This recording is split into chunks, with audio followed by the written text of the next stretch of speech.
Subscribe करंतु विपिन बिहारी सामल channel को press करंतु पाखरे थिबा बेल आइकन को जा फल रे प्रतिदिन अपलोड होउथिबा आध्यात्मिक कथावस्तु को आपण माने सुनि परिबे। ओम गुरुदेवाय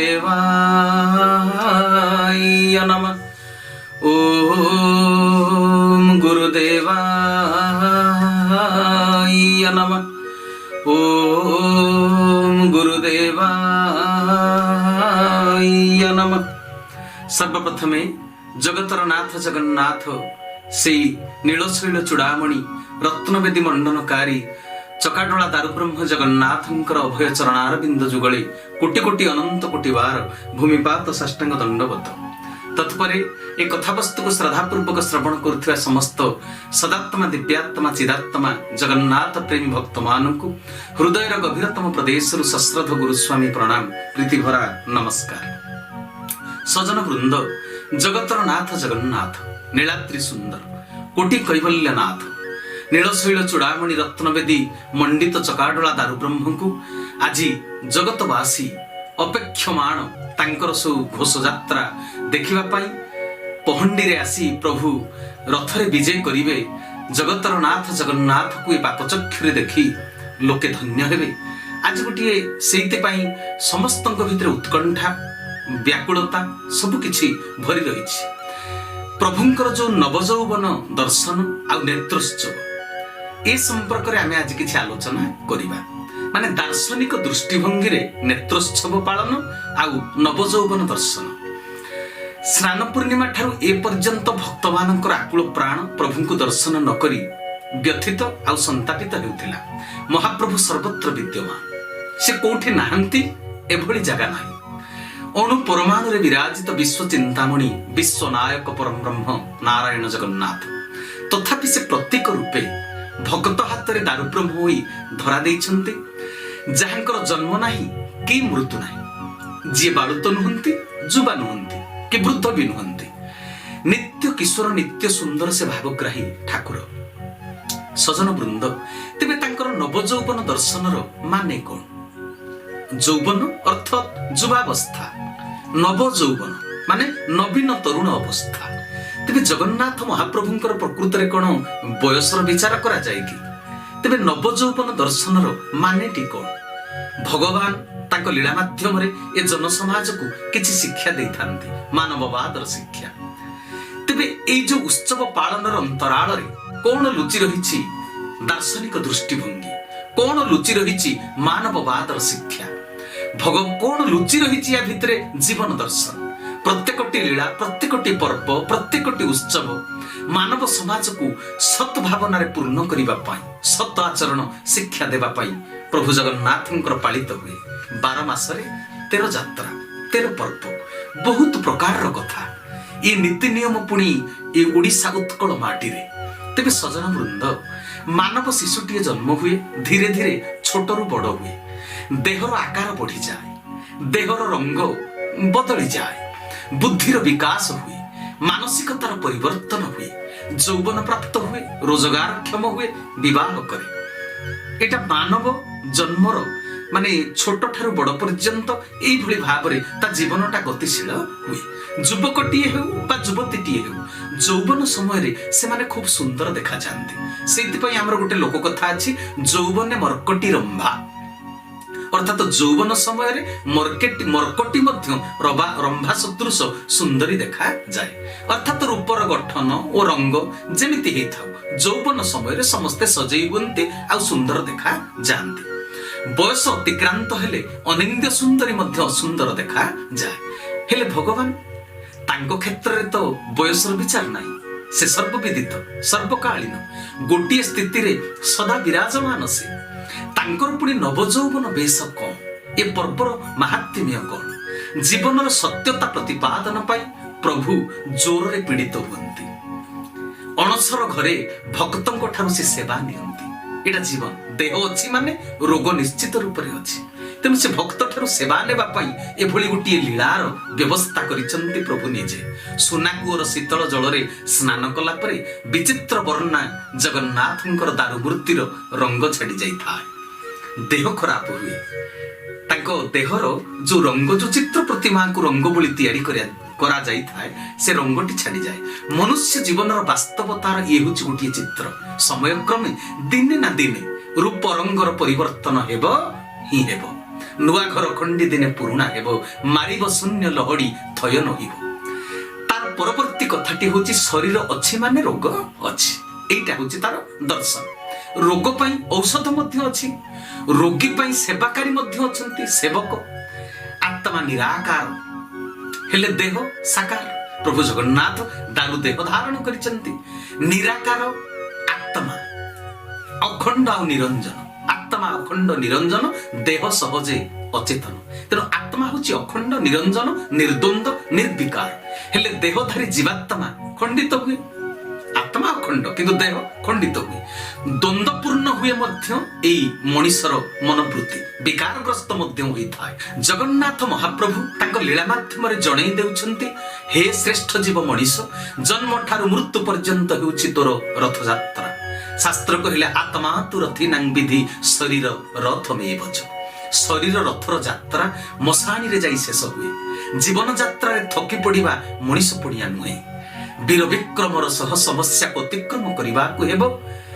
ସେଥିପାଇଁ ଲୋଡ଼ା କେବଳ ଯୌବନର ଉଦାହମତା। ବୟସର ଅପରାହ୍ନରେ ପହଞ୍ଚିଗଲେ ମଧ୍ୟ ସତ୍କର୍ମ ପାଇଁ ମାନସିକତାରେ ଯୁବସୁଲଭ ଗୁଣ ଭିତରେ ରହିବା ଦରକାର, ହୃଦୟରେ ଉଜ୍ଜୀବିତ ହେଇକରି ରହିବା ଦରକାର। ବୟସରେ କିଏ ବୃଦ୍ଧ ହେଇଥାଇପାରେ, ଜଗତର କଲ୍ୟାଣ ପାଇଁ ମନରେ ଯୁବକର ସାହସ ଦରକାର। ସେ ସାହସ ଅନ୍ୟର କ୍ଷତି କରିବା ପାଇଁ ନୁହେଁ, ଅନ୍ୟକୁ ହିଂସା କରିବା ପାଇଁ ନୁହେଁ। ଦୟାସାଗର କୃପା ସିନ୍ଧୁ ଜଗନ୍ନାଥଙ୍କ ପରି ପତିତ ଜନକୁ ଉଦ୍ଧାର କରିବାର ସାହସ। ଉଦ୍ଧାର କରିବା ପାଇଁ ମଣିଷ ଭିତରେ ଅନ୍ୟକୁ ସାହାଯ୍ୟ ସହଯୋଗ କରିବା ପାଇଁ ଜୀବନର ଯୌବନ ସମୟଟି ସେଇଥିପାଇଁ ଅତୀବ ଗୁରୁତ୍ୱପୂର୍ଣ୍ଣ। ଅନ୍ୟକୁ ସାହାଯ୍ୟ କରିହେବ ସେଇ ବୟସରେ। ଯାହା କିଛି ଅର୍ଜନ କରିବାର ଅଛି ତାହା ନା ଶିଶୁ ଅବସ୍ଥାରେ ହୋଇପାରିବ ନା ବୃଦ୍ଧାବସ୍ଥାରେ ହୋଇପାରିବ। ଯାହା ହେବ କେବଳ ଯୁବାବସ୍ଥାରେ ହେଇପାରିବ। କବି ଅନନ୍ତ ପଟ୍ଟନାୟକଙ୍କର କବିତାଟି ମୋର ମନେ ପଡେ, ଜାଗବନ୍ଧନ ହରା। କବି ନବୀନ ତରୁଣ ମାନଙ୍କୁ, ନବଯୌବନ ପ୍ରାପ୍ତ ଯୁବକ ମାନଙ୍କୁ ବନ୍ଧନ ହରା ବୋଲି ସମ୍ବୋଧନ କରି ସୁନ୍ଦର କବିତାଟିଏ ରଚନା କରିଛନ୍ତି। ଜୀବନର ସଫଳତା ପାଇଁ ଭୌତିକ ବନ୍ଧନକୁ ଛିନ୍ନ କରିବାକୁ ହେବ। ବନ୍ଧନ ମୁକ୍ତ ନହେଲେ ଶ୍ରେଷ୍ଠ ଜୀବ ମଣିଷକୁ ମୁକ୍ତିର ଆନନ୍ଦ କେହି ବି ଦେଇପାରିବେ ନାହିଁ। ନିଜ ଆନନ୍ଦ ପାଇଁ ସେ ନିଜେ ହେଉଛି ଦାୟୀ। ପ୍ରଭୁ ଜଗନ୍ନାଥଙ୍କର ନବଯୌବନ ଦର୍ଶନର ଏହା ହିଁ ଅନ୍ତଃସ୍ୱର। ହେ ଯୁବକ ମାନେ, ତୁମେ ହିଁ ଦେଶ ଜାତିର ମାନଦଣ୍ଡ, ତୁମେ ହିଁ ଦେଶ ଉନ୍ନତିର ଏକମାତ୍ର ମାଧ୍ୟମ। ଯାହା କରିବାର ଅଛି ଏଇ ଯୁବାବସ୍ଥାରେ ହିଁ କରିବାକୁ ହେବ। ମୋର ନବଯୌବନରୁ ପ୍ରଦର୍ଶନ କରି ତୁମେ ମାନେ ନିଜ ଭିତରେ ଶକ୍ତି ସଞ୍ଚାର କର। ପ୍ରଭୁ ଜଗନ୍ନାଥ କହୁଛନ୍ତି, ନିଜକୁ ଉତ୍ସାହରେ ଭରି ରଖ, ସମାଜର ସେବା କର। ଶରୀର ରଥକୁ ସଂସାର ବଡ଼ଦାଣ୍ଡରେ ଗଡ଼ାଇ ତୁମେ ଅବହେଳିତ ପତିତ ଜଣଙ୍କ ମୁଖରେ ହସ ଫୁଟାଅ। ନବଦିନ ବ୍ୟାପୀ ଘୋଷ ଯାତ୍ରାରୁ ଜନ୍ମ ଓ କର୍ମର ମୂଲ୍ୟବୋଧକୁ ବୁଝି ନିଅ। ଜନ୍ମବେଦୀରୁ ରତ୍ନବେଦୀ, ରତ୍ନବେଦୀରୁ ପୁଣି ଜନ୍ମବେଦୀ। ଏହି ଯାତ୍ରା ମଣିଷ ଜୀବନର ବାସ୍ତବ ଚିତ୍ର ପ୍ରଦାନ କରେ। ହେ ମଣିଷ, ତୁ ତୋର ଜନ୍ମ କାହିଁକି ବୁଝିଯା ଥରେ। ବୁଝିଯା ଥରେ ତୁ ଧରାପୃଷ୍ଠକୁ ଶ୍ରେଷ୍ଠ ଜୀବ ମଣିଷ ହିସାବରେ କାହିଁକି ଆସିଛୁ। ମଣିଷ ଜନ୍ମ ପାଇଛୁ ଅନ୍ୟର ଆଖିରୁ ଲୁହ ପୋଛିବା ପାଇଁ, ଅନ୍ୟର ଆଖିରେ ଲୁହ ଦେବା ପାଇଁ ନୁହେଁ। ମହିମଣ୍ଡଳରେ ନାହିଁ ଏମିତି ଦିଅ, ଭକ୍ତ ଲାଗି ଯା ଆଖିରୁ ଝରଇ ଲୁହ। ଅନ୍ୟର ଦୁଃଖରେ ଦୁଃଖୀ ହେଇପାରିଲେ, ଅନ୍ୟର ଉପକାର କରିପାରିଲେ, ଦୟାଦ୍ର ହୃଦୟ ହୋଇପାରିଲେ, ଅନ୍ୟର ଅନ୍ତରର ଦୁଃଖ ସନ୍ତାପକୁ ଅନୁଭବ କରିପାରିଲେ ରତ୍ନବେଦୀ ତୁ ହାସଲ କରିବୁ। ମରିକରି ମଧ୍ୟ ଜଗତରେ ତୁ ଅମର ହେଇଯିବୁ। ଏହା ହେଲା ନବଯୌବନର ଅନ୍ତରାଳରେ ଥିବା ଜୀବନ ଦର୍ଶନ। ତେବେ ସଜନ ବୃନ୍ଦ, ସେଇ ଯୌବନର ଉଦାହମତା, ସେଇ ଯୁବସୁଲଭ ଗୁଣ ମଣିଷ ଭିତରେ ରହିବା ଦରକାର। ସେ ଯୁବକ ହେଉ, ବୃଦ୍ଧ ହେଉ, ରୋଗଣା ବି ହେଉ, ଜୀବନର ବାସ୍ତବତାକୁ ଗ୍ରହଣ କରିବାକୁ ପଡ଼ିବ। ଯୋଉ ନବଯୌବନ ଦର୍ଶନର ଏହି ଶିକ୍ଷାକୁ ଗ୍ରହଣ କରିବାକୁ ପଡ଼ିବ। ଏବେ ନେତ୍ରୋତ୍ସବର ମାନେ କଣ ଟିକେ ବୁଝିବା। ଦାର୍ଶନିକ ଦୃଷ୍ଟିଭଙ୍ଗୀ ଏଥିରେ କଣ ରହିଛି? ପ୍ରଭୁ ଜଗନ୍ନାଥଙ୍କ ସମଗ୍ର ଦାରୁ ଶରୀରରେ ଚିତ୍ରଶିଳ୍ପୀ ସେବାକାରୀ ରଙ୍ଗ ଚଢ଼ାଇଥିଲେ ମଧ୍ୟ ଆଖିରେ ରଙ୍ଗ ଚଢ଼ାଇ ନଥାଏ। ରଥଯାତ୍ରା ପୂର୍ବ ଦିବସ ଅର୍ଥାତ ଶୁକ୍ଳ ପ୍ରତିପଦା ତିଥିରେ ପ୍ରଭୁଙ୍କ ନେତ୍ରରେ ରଙ୍ଗ ଦିଆଯାଏ। ପ୍ରକୃତିର ସୌନ୍ଦର୍ଯ୍ୟକୁ ଦେଖିବା ପାଇଁ ମଣିଷର ଆଖି ଦରକାର, ନୁହେଁ କି ସଜନ ବୃନ୍ଦ? ହେଲେ ଭଗବାନଙ୍କର କଣ ଆଖି ଦରକାର? ସେ ତ ପାଦହୀନ, ହସ୍ତହୀନ, ବିଚିତ୍ର ରୂପ ପ୍ରଭୁ ଜଗନ୍ନାଥଙ୍କର। ଅଧାଗଢ଼ା ମୂର୍ତ୍ତି ହୋଇ ସେ କିପରି ପୂର୍ଣ୍ଣ ବ୍ରହ୍ମ ନିଜର ପରିଚୟ ପ୍ରଦାନ କରିପାରିଛନ୍ତି। ଆକାର ଧାରଣ କରିଥିଲେ ମଧ୍ୟ ସେ ହେଉଛନ୍ତି ନିରାକାର। ବିନୁ ପଦ ଚଲଉଁ ନୌ ବିନୁ କାନା, ବିନୁ କର କର୍ମ କରଉ ବିଧି ନାନା। ବିନା ପାଦରେ ସେ ବିଶ୍ୱ ବ୍ରହ୍ମାଣ୍ଡ ଭ୍ରମଣ କରିପାରନ୍ତି। ବିନା କାନରେ ହରିଣୀର ଆର୍ତ୍ତ ଗଜର ଡାକ ଶୁଣିପାରନ୍ତି। ଶାଲବେଗଙ୍କର କରୁଣ ପ୍ରାର୍ଥନା ଶୁଣି ରଥକୁ ବଡ଼ଦାଣ୍ଡରେ ଅଟକେଇ ଦେଇପାରନ୍ତି। ତେବେ ବିନା ନେତ୍ରରେ ସେ କ'ଣ ଦେଖିପାରିବେ ନାହିଁ? ତାଙ୍କର ପୁଣି ନେତ୍ର କ'ଣ ଦରକାର ପଡ଼େ? ନେତ୍ର ଉତ୍ସବ ପାଳନ କାହାର ତେବେ? ଜଗନ୍ନାଥ ମହାପ୍ରଭୁଙ୍କର ନା ଆଉ କାହାର? ଶାସ୍ତ୍ର ତ ପ୍ରମାଣ କରିଛନ୍ତି, ତୁହିଟି ଅଗ୍ନି ଦେବ ଇନ୍ଦ୍ର, ନୟନୁ ଜାତ ସୂର୍ଯ୍ୟ ଚନ୍ଦ୍ର। ଯାହାଙ୍କର ନୟନରୁ ସୂର୍ଯ୍ୟଚନ୍ଦ୍ର ଜାତ ହେଇଛନ୍ତି, ଦିନ ରାତିର ପ୍ରଭେଦ ଜାଣିବା ପାଇଁ ଯିଏ ଆମକୁ ଖୋରାକ ଯୋଗେଇ ଦେଇଛନ୍ତି, ଯାହାଙ୍କର ନୟନରୁ ସୂର୍ଯ୍ୟଚନ୍ଦ୍ର ଜାତ ହୋଇ ଦିନ ରାତିର ଅନୁଭବ ଆମକୁ ଦେଉଛନ୍ତି, ସେ ପ୍ରଭୁଙ୍କର ନେତ୍ର ଉତ୍ସବ କ'ଣ? ପ୍ରଭୁଙ୍କ ନେତ୍ର ଉପରେ ପତା ନାହିଁ, ପଲକହୀନ ପରମ ବ୍ରହ୍ମ। ମଣିଷ ସିନା କର୍ମଜନିତ କ୍ଳାନ୍ତି ପାଇଁ ନିଦ୍ରା ଯାଏ, ଆଖି ବନ୍ଦ କରି ଶୋଇଯାଏ। ବିଶ୍ୱ ନିୟନ୍ତା ଜଗନ୍ନାଥ କ'ଣ ବାସ୍ତବରେ ଶୁଅନ୍ତି? ଯାର ଆଖିରେ ପତା ନାହିଁ ସେ ପହଡ଼ ଯାଆନ୍ତି କେମିତି? ଦେବଦାସୀର ନାଟ ଦରକାର ପଡେ କାହିଁକି? ତା ଅନ୍ତରାଳରେ ଲୁଚି ରହିଥିବା ଅନେକ କଥା। ଯାହାର ଆଖିରେ ପତା ନାହିଁ ସେ ପହଡ଼ ଯାଆନ୍ତି କେମିତି? ନିଜ ହାତ ତିଆରି ଅଧାଗଢ଼ା ମୂର୍ତ୍ତି ମାଧ୍ୟମରେ ପ୍ରଭୁ ଜଗତକୁ ନିଜର ଗୁଣ କର୍ମ ସ୍ୱଭାବକୁ ପ୍ରଦର୍ଶନ କରାଇଛନ୍ତି। ଭକ୍ତ ଗାଏ, ନାଚେ ତାକୁ ଶୁଏଇ ଦେବା ପାଇଁ। ସେ ଶୋଇବାର ଅଭିନୟ କରନ୍ତି, ଶୁଅନ୍ତି ନାହିଁ। ଯୋଗ ନିଦ୍ରାରୁ ଉଠି ଆଖି ଖୋଲିଲେ ସୃଷ୍ଟି ନିର୍ମାଣ ହେଲା। ଯେଉଁଦିନ ଚକା ଆଖିରେ ପତା ପଡ଼ିବ ସୃଷ୍ଟି ପ୍ରଳୟ ହେଇଯିବ। ସେଇଥିପାଇଁ ତ କୁହାଯାଇଛି, ସଦା ଚଞ୍ଚଳ ନିଦ୍ରା ନାହିଁ, ଏ ରୂପେ ଶୂନ୍ୟେ ଅଛୁ ରହି, ଏ ମନ୍ତେ ଅଶେଷ ମହିମା, କେ ଜାଣିପାରେ ଗୁଣସୀମା। ପ୍ରଭୁଙ୍କର ଗୁଣକୁ ବୁଝିବା ପାଇଁ, ନିର୍ଗୁଣ ପୁରୁଷଙ୍କର ସଗୁଣ ସାକାର ବ୍ରହ୍ମର ଲୀଳାକୁ ବୁଝିବା ପାଇଁ ଜଗତରେ ସମସ୍ତେ ସମର୍ଥ ନୁହନ୍ତି। କହିଲେ ସଦା ଚଞ୍ଚଳ ନିଦ୍ରା ନାହିଁ, ଏ ରୂପେ ଶୂନ୍ୟ ଅଛୁ ରହି। ପ୍ରଭୁ ସଦା ଚଞ୍ଚଳ, ସେ ନିଦ୍ରା ଚାହାନ୍ତି ନାହିଁ। ତେବେ ଉତ୍ସବ ପାଳନରେ କେଉଁ ଜୀବନ ଦର୍ଶନ ଲୁଚି ରହିଛି? ନେତ୍ରୋତ୍ସବ ମାନେ କ'ଣ?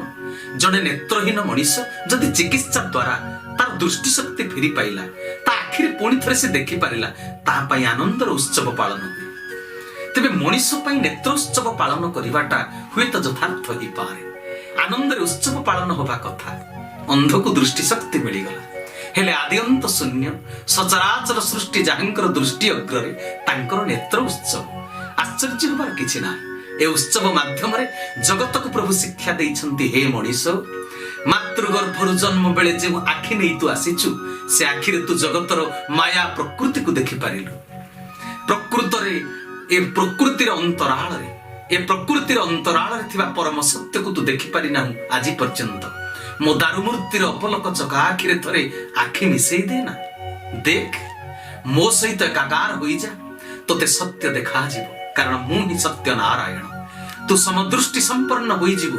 ଉଚ୍ଚ ନିଚ, ବଡ଼ ସାନ, ଧନୀ ଗରିବ, ଶିକ୍ଷିତ ଅଶିକ୍ଷିତ, ମୂର୍ଖ ପଣ୍ଡିତ, ଜାତି ଅଜାତିର ପ୍ରଭେଦ ତୋଠାରୁ ସମ୍ପୂର୍ଣ୍ଣ ରୂପେ ଦୂରେଇ ଯିବ। ତୁ ଜଗତକୁ ବ୍ରହ୍ମମୟ ବୋଲି ଦେଖିପାରିବୁ। ହିଂସା, ଈର୍ଷା, ବିରୋଧ ଭାବ ଠାରୁ ତୁ ବହୁ ଊର୍ଦ୍ଧ୍ୱକୁ ଚାଲିଯିବୁ। ସେଦିନ ବାସ୍ତବରେ ତୋର ନେତ୍ର ଉତ୍ସବ ପାଳନ ହେବ। ରେ ଭକ୍ତ, ରେ ମଣିଷ, ସେଦିନ ତୋର ନେତ୍ର ଉତ୍ସବ ପାଳନ ହେବ। ତୁ ଦିବ୍ୟ ଚକ୍ଷୁ ପ୍ରାପ୍ତ କରିପାରିବୁ। ଜ୍ଞାନ ଚକ୍ଷୁରେ ତୁ ଦେଖିପାରିବୁ ଜଗତକୁ। ପତିତ ପାବନ ବାନା ତଳେ ସମସ୍ତେ ରାଜା ପ୍ରଜା ସମସ୍ତେ ହେଉଛନ୍ତି ସମାନ। କେବଳ ରାଜା ରାଜେଶ୍ୱର ମୁଁ ହିଁ ଜଗନ୍ନାଥ। ଏ କଥାକୁ ସେତେବେଳେ ଆମେ ବୁଝିପାରିବା ବୋଲି ପ୍ରଭୁ ଜଗନ୍ନାଥ କହୁଛନ୍ତି, ଆମକୁ ଆହ୍ୱାନ କରୁଛନ୍ତି, ପ୍ରେରଣା ଦେଉଛନ୍ତି। ହେ ମୋର ଗେହ୍ଲା ପୁଅ ଝିଅ ମାନେ, ତୁମେ ଦେଖ ମୋର ଦାରୁ ବିଗ୍ରହକୁ ଲକ୍ଷ୍ୟ କର। ମୁଁ ହିଁ ସାକାର, ମୁଁ ହିଁ ନିରାକାର। ମୋ ଚକା ଆଖିର ଦିବ୍ୟ ଶକ୍ତିକୁ ଆହରଣ କରି ତୁ ବିଶ୍ରାମହୀନ ହେଇଯା। ଜଗତ କଲ୍ୟାଣର କାର୍ଯ୍ୟ ଯେପର୍ଯ୍ୟନ୍ତ ଶେଷ ହୋଇନାହିଁ, ତୁ ଜାଗ୍ରତ ଅବସ୍ଥାରେ ଥା। ଆଖିରେ ପତା ଥିଲେ ମଧ୍ୟ ଆଖି ପତା ପଡ଼ିବ ନାହିଁ। ଅର୍ଥାତ୍ ଶୟନେ ସ୍ୱପନେ ସମାଜର ମଙ୍ଗଳ ପାଇଁ ତୁ ଚିନ୍ତନ କର। ଥକି ପଡ଼ ନା। ଥକି ପଡ଼ିବା ତତେ ଶୋଭା ପାଏ ନା। ଅଳସୁଆ ହୋଇ ଶୋଇଯାଆ ନା। ଦେଖ, ତୋର କେତେ ଭାଇ ନିରର୍ଣ୍ଣ ହୋଇ ପେଟରେ ଓଦାକନା ଦେଇ ଶୋଇଛନ୍ତି। କେତେ ରୋଗ ଯନ୍ତ୍ରଣାରେ ଛଟପଟ ହେଉଛନ୍ତି। ସବଳର ଅତ୍ୟାଚାରରେ କେତେ ଦୁର୍ବଳ ଅତ୍ୟାଚାରିତ ହେଉଛନ୍ତି। ଚକା ଆଖିରେ ମୁଁ ସବୁ ଦେଖୁଛି। ତୁ ହିଁ ମୋର ଉଦ୍ଦେଶ୍ୟକୁ ପୂର୍ଣ୍ଣ କରିପାରିବୁ। ସମସ୍ତଙ୍କର ଦୁଃଖ ହରଣ କରି ତୁ ସାମ୍ୟବାଦକୁ ପ୍ରତିଷ୍ଠା କରିବୁ। ଜାଗ୍ରତ ହେଇଯା। ଆଖି ଖୋଲି ଦେଖ, ତୋ ଆଖିକୁ ଖୋଲା ରଖ। ଅର୍ଥାତ୍ ଜାଗ୍ରତ ପ୍ରହରୀ ସାଜ। ବିଳାସ ବ୍ୟସନରେ ମାତି ହାଲିଆ ହୋଇ ଶୋଇଯାଆ ନା।